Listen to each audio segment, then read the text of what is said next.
Yuliya Kovaliv joins me now, Ukrainian ambassador to Canada. Thank you so much for giving us your time today, listening to what we're hearing now from Vladimir Putin, hearing and seeing what's happening in Kyiv. What are your thoughts here?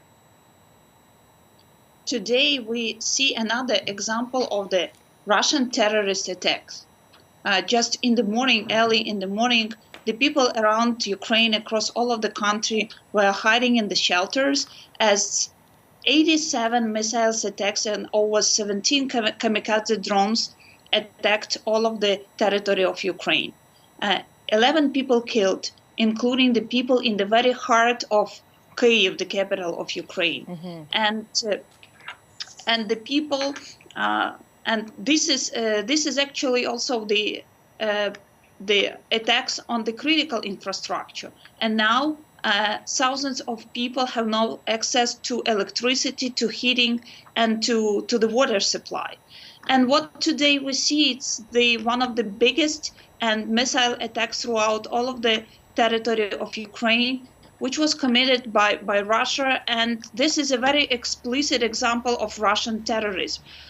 The missile attacks hit the kinder playground in the very heart of the city. Mm-hmm. Just you see across the street of the capital and many other places with only civilian people. And that is done exactly at the beginning of the winter season. Mm-hmm. Attacking the critical infrastructure is another crime what Putin is committing. And this is the very right time for the world to call Russia as a terrorist state. Talk to me. As well to provide Ukraine with the anti-missiles equipment. Talk to me a bit more about what you want to hear from the international community. We know that Antony Blinken in the United States has spoken with Ukraine's foreign minister, reiterating support after what he's calling, of course, these, quote, horrific strikes. What kind of additional support is needed now, as from what it sounds like, from what Vladimir Putin is saying, that any further response, any further strike on Russia is going to be met with even more retaliation coming from Russia on Ukraine? Actually, what we see is a permanent attacks on the critical infrastructure. That was Russia's aim to destroy the heating, water supply, and everything which makes the people life hard, especially in the winter time. Mm-hmm. What we are looking for and what we are asking our partners is to provide us with air defense systems as well as the missile defense system. Because what Putin is doing, he's ruining the critical infrastructure throughout all the country, from west to east, from south to north. And this is the system that will help us to secure and to prevent this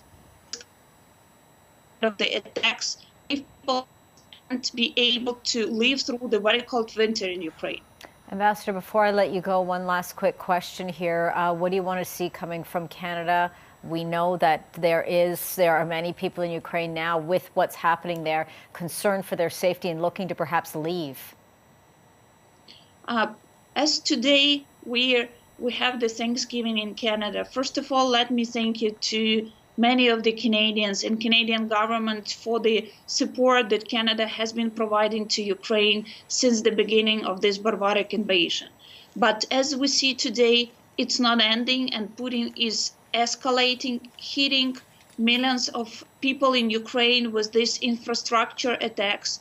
And of course, the key priority is to help to live through the winter for all of the Ukrainians, to support the humanitarian appeal, but also help us with the anti-missiles equipment and and air defense equipment. And this is now the crucial to help the country to survive through the cold winter. Ambassador, I really appreciate you giving us your time today. Yuliya Kovaliv is the Ukrainian ambassador to Canada. We'll be speaking to you again, certainly as we continue to follow developments out of Ukraine. Thank you again for this.